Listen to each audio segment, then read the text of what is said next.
सब लोग इनके गोड़ लगे छै। बस दो पंक्ति एकटा पारंपरिक कोबर गीत गुनगुना रहल छी।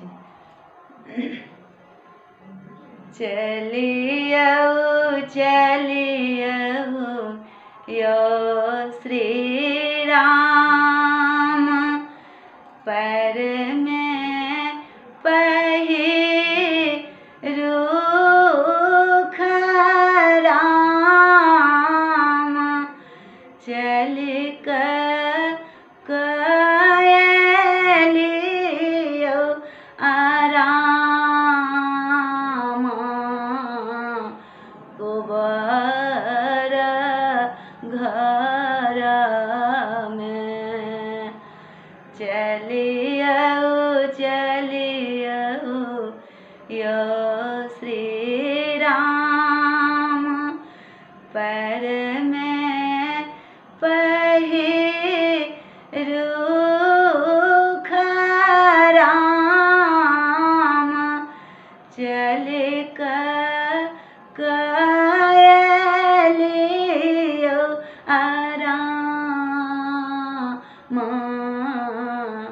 कोबर घर में। शोभित सुभग पलंग, शोभित सुभग पलंग, हीरा मोती लागल आंग आंग, हीरा मोती लागल आंग आंग, सारी सरहोजी सांग, कोबर घर में। है सारी सरहोजी सांग, कोबर घर में। चलियो चलियो यो श्री राम, पर में पहिरू राम, सिया संग संग संग, कोबर घर में। रघुबर सिया संग संग, कोबर घर में। शोभित सुंदर सिरक पाग, शोभित सुंदर सिरक पाग, इथिक मिथिला के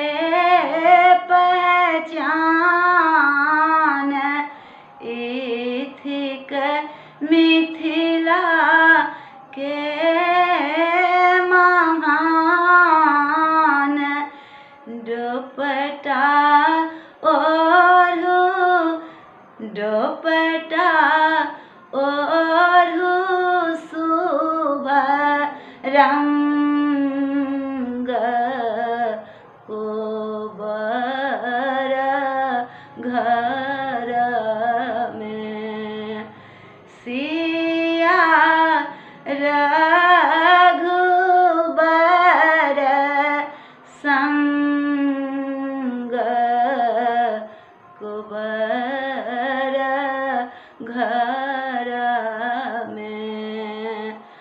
चलियो चलियो यो श्री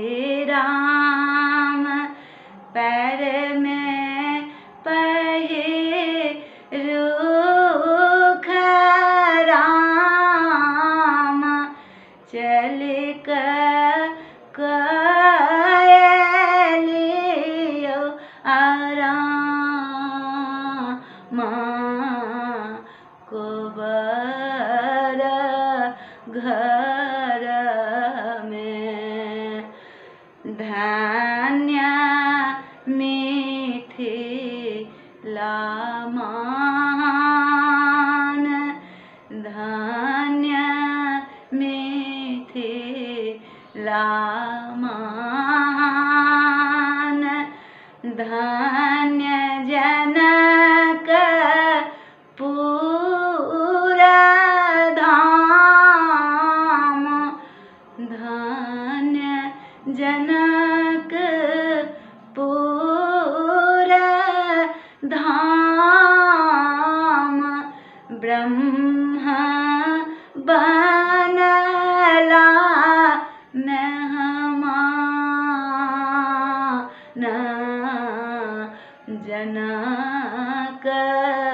जनकपुर में ब्रह्मा बनला मेहमान सुनैना आंगना ब्रह्मा बनला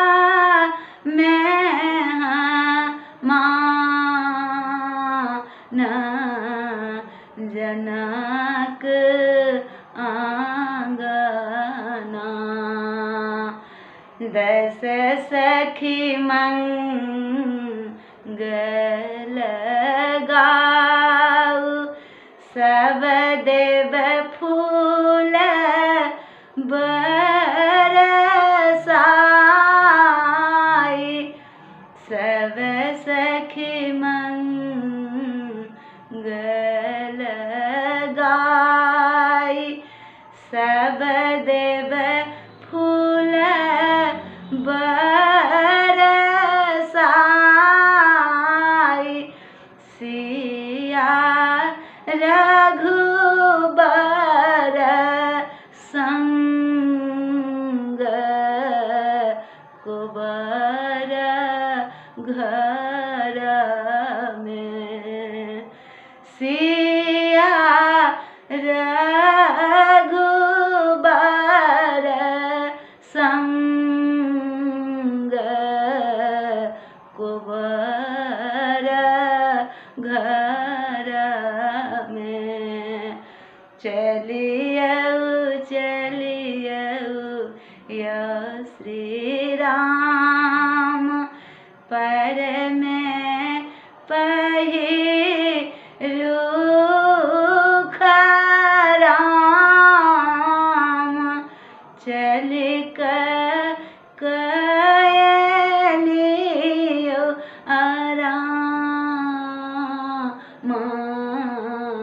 कोबर घर में चल